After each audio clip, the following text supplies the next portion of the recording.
Ted Wyman here for the Winnipeg Sun at IG Field, and I'm with Danny Austin, the football reporter for the Calgary Sun and Post Media in Calgary. And Danny, a very big game for the Winnipeg-Bluebombers and the Calgary Stampeders. They don't get much bigger in this point in August. It's 5-2 teams. What are your thoughts on this game coming in? I mean, it's a little bit crazy that they're both first place in the West really right now. I mean, I guess technically Calgary's ahead, but let's not even acknowledge that. Right now, I mean, this is a Calgary team that has been getting better throughout the season. They are without Bo Levi Mitchell.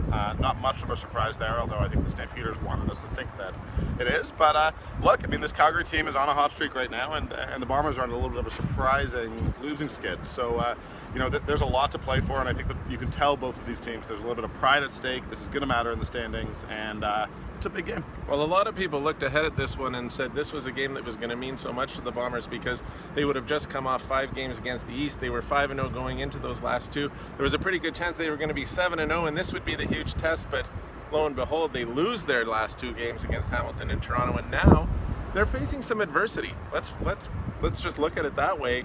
They are facing some adversity because if they do lose this game, now they're fighting for their playoff lives. This is a huge one for the Bombers to reestablish themselves as the top team in the West. Yeah, it's crazy how the narratives have flipped a little bit. I do think that, particularly through those first 5 weeks, Calgary was sort of looked at as the young team that, maybe would be good in September or in October, and now they're right there with them. But the truth is, I mean, Calgary, none of these games have been blowouts that they've been winning right now. So I think that you still expect the Bombers to sort of be favorites here.